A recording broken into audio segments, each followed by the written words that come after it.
Halo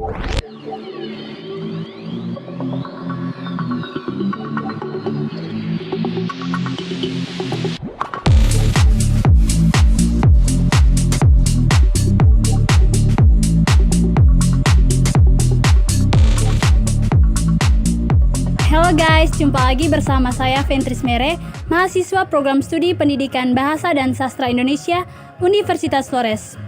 Saya sedang berada di SMAK Santo Francisco Xaverius Buawai. Nah, pada hari ini kami sedang melakukan kegiatan pengabdian keilmuan mata kuliah leksikografi, kepewaraan, kritik sastra, dan linguistik kebudayaan. Adapun rangkaian kegiatan kami pada hari ini ialah Bedah Cerpen, kegiatan pelatihan penulisan karya tulis ilmiah untuk guru dan sosialisasi IASP, kegiatan pelatihan penulisan karya tulis ilmiah untuk siswa, kegiatan public speaking, dan kegiatan pengenalan aplikasi Lexicopro. Mau tahu keseruannya? Yuk ikuti saya!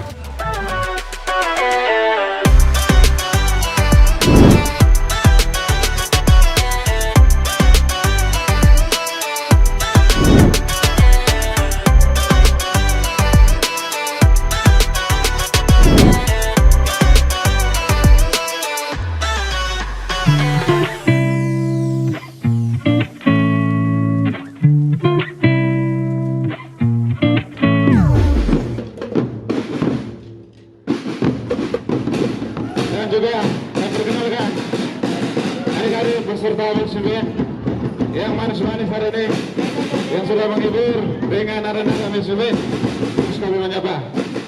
Kami sangat bangga dengan kehadiran pagi ini. Tadi yang menyampaikan itu wakil kepala sekolah, juga alumni dari Umflor Prodi Bahasa dan Sastra Indonesia.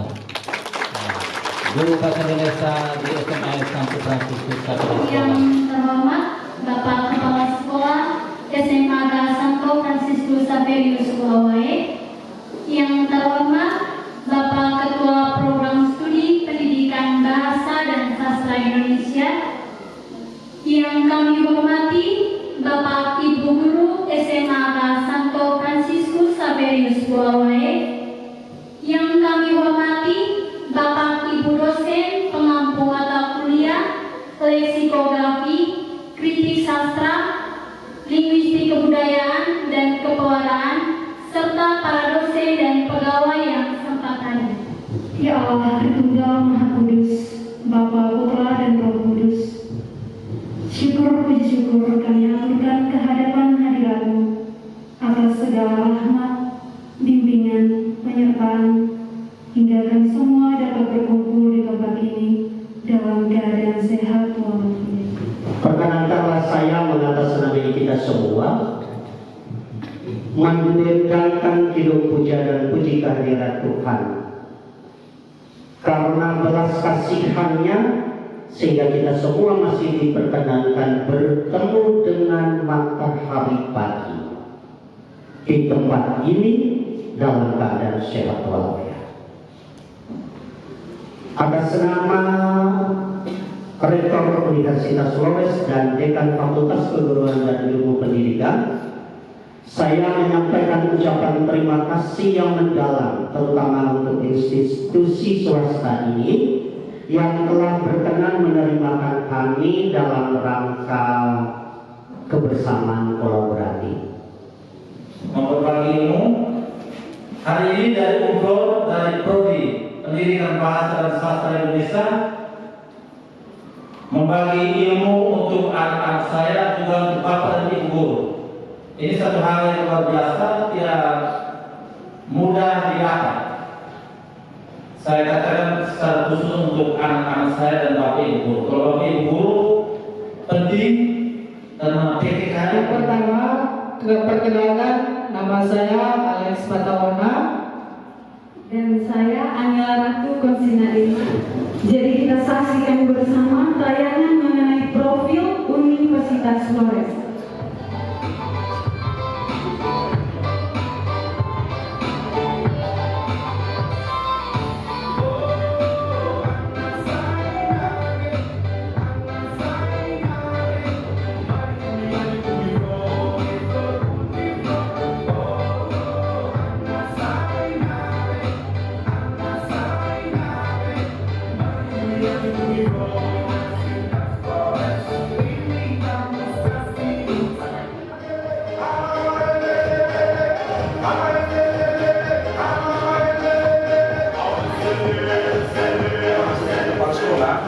disampaikan bahwa untuk penulisan karya ilmiah kemarin waktu lomba juara 1 ya, juara 1 ya? Iya. Ini luar biasa, tentang itu. Berarti kami datang tidak salah. Iya. Dan Satu kata semua mengeluarkan HP Android. Kalian akan diajarkan bagaimana kalian memasukkan satu kata ke dalam aplikasi Lexiko Pro. Bahasa daerah Indonesia ada 720 bahasa. Bahasa Indonesia juga termasuk peringkat kedua bahasa terbanyak di dunia. Yang pertama, ada yang tahu arti kata-kata dalam bahasa Boawai? Untuk orang-orang awam yang bukan penutur asli bahasa Boawai, kita isi data-data dalam bahasa daerah. Seperti kata aku tadi apa? Wow. Kalau kamu? Kita masukkan ke dalam aplikasi Lexiko Pro. Setelah kita masukkan ke aplikasi Lexiko Pro itu, baru kita akan buat ini yang sudah digital dan ini kami punya dari bahasa daerah ini. Contoh dalam bahasa daerahnya di bagian sini, terus di bagian kode ini teman-teman bisa masukkan arti ke dalam bahasa Indonesia. Tanya teman-teman bisa klik di sini, bisa tulis kosakata bahasa daerah, terus kategori kata, terus di sini arti dalam bahasa Indonesia, terus di sini teman-teman buat contoh kalimat dalam bahasa daerah. Di sini contoh kalimat sini bahasa daerah, terus di sini kategori kata, terus di sini arti bahasa daerah.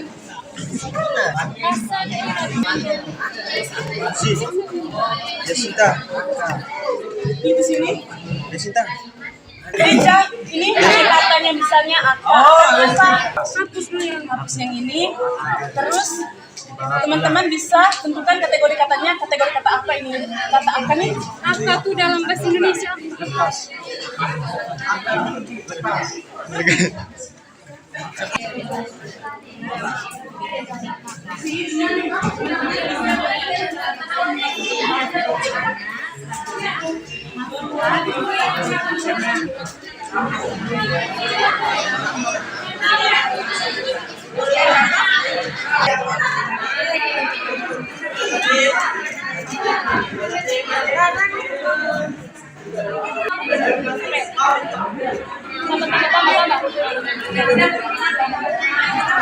Dari PTK itu pasti harus ada penulisan artikel di jurnal ilmiah. Itu nanti bagiannya Ibu Ferni yang membicarakan tentang artikel di jurnal ilmiah. Saya sebenarnya di sini hanya berbicara menyangkut penelitian tindakan kelas, yang sebenarnya penelitian tindakan kelas itu dilakukan dengan 2 siklus. Siklus pertama itu ada 4 tahap, ya, dari tahap persiapan sampai kepada evaluasi. Ya, jadi sebenarnya ini sudah dilakukan oleh semua bapak-bapak guru kan, bukan operator di lab kan, bapak guru semua ini kan. Ya. Baik, jadi kalau bapak-bapak guru sudah mengajar, berarti bapak guru melakukan penelitian tindakan kelas harus melalui 2 siklus. Siklus pertama dengan menggunakan dengan pembelajaran yang tidak menggunakan strategi apa atau tidak menggunakan media apa. Yang kedua baru kita mencoba untuk siklus yang kedua itu kita mencoba dengan menggunakan strategi atau media apa, sehingga ada nilai plus untuk hasil dari atau tujuan pembelajaran ya dengan menggunakan siklus yang kan masih banyak ya, bisa 100 halaman, sedangkan kalau artikel kan hanya sekitar yang paling banyak 10 sampai 15 halaman ya. Jadi dari keseluruhan itu kita harus merangkum kembali, mengolah kembali, itu merupakan hasil penelitian bagaimana caranya kita menjadikan sebagai artikel ilmiah. Pasti bahasanya juga sedikit berbeda ya. Mungkin Bapak Ibu lah, biasanya tuh Bapak Ibu terlanjur menggunakan Bapak Ibu ya, Bapak pelajaran apa ya. Iya, jadi kalau dari hasil apakah sudah pernah melakukan penelitian tindakan kelas ya? Belum ya. Oh iya, maksudnya karena nanti para guru kalau misalnya bisa di kami guru-guru biasanya mau naik mangga, apa selalu lari ke kami, Ibu tolong buat ini apa, masukkan artikel kami dulu sini, mereka harus butuh segera ya. Jadi kita bagaimana caranya membantu. Tapi itu kan masih dari hasil penelitian. Meramunya dulu menjadi tulisan artikel sederhana ya kan, itu kan banyak bagaimana caranya kita mengolah. Jadi harus diingat bahwa judul dari PTK tidak boleh langsung ambil sebagai judul artikel, dia ubah sedikit. Kalau dari PTK pindah ke artikel judul yang selama itu namanya plagiasi. Mungkin ada pertanyaan-pertanyaan yang muncul dari benak adik-adik sekalian. Oleh karena itu saya membuka 2 sesi untuk adik-adik untuk bertanya kepada pemateri kita. Apa yang membuat kakak pemateri tertarik untuk memilih dan membedah cerpen ini? Tolong kakak pemateri jelaskan atau sebutkan nilai-nilai yang terkandung dari cerpen ini. Jika ada kisah tampilkan sesuai data. Apa kaitan atau hubungan fonem dalam membedah sebuah cerpen? Jadi yang membuat kami tertarik untuk membedah cerpen dengan judul Tiada Darah di Lama Dera karena ada beberapa hal. Hal yang pertama, karena cerpen ini memiliki nilai-nilai yang terdapat dalam masyarakat. Dan merupakan suatu kebiasaan yang harus dilestarikan. Nah, Tapi ada yang pikiran bahwa komposisi itu aman gampang-gampang, tapi sebenarnya itu sangat sulit. Apalagi saat berpidato di depan, ya kan? Mungkin ada yang pernah ikut lomba pidato atau pernah lomba MC. Tadi itu kelas apa nih yang diselenggarakan sama PBSI? Bedah cerpen. Bedah cerpen. Itu cerita pendek yang sekali dibaca, tapi tadi yang dibahas itu bahwa cerpen itu bisa diceritakan melalui cerpen tradisi, jadi kayak bisa diingat, bisa dipraktekin lagi atau turun temurun. Oke. Jadi kita mengenal tradisi melalui cerpen populer waktu gitu ya? Acara dari PBSI. Karya tulis ilmiah. Kami mendapatkan sedikit sistematis dari KTI, karya tulis ilmiah, wakala dengan artikel. Supaya nanti ketika kita masuk kuliah atau dosen tugas apa, kita bisa kerja. Tidak susah lagi, kita sudah tahu dari SMA begitu.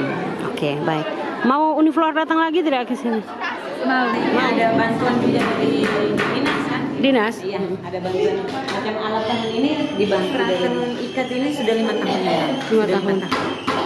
Oh, ekstrak dari kearifan lokal untuk peserta ESMA France ini, siswa-siswi untuk ke depan ketika mereka lepas dari ESMA France untuk bisa hidup mandiri di masyarakat. Ya, jadi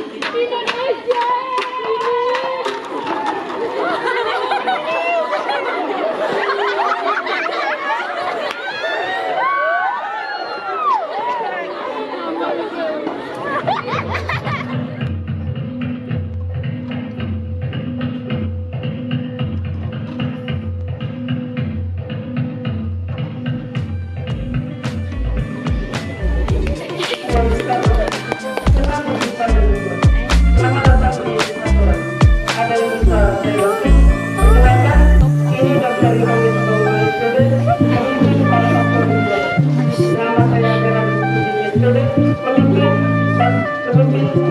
saya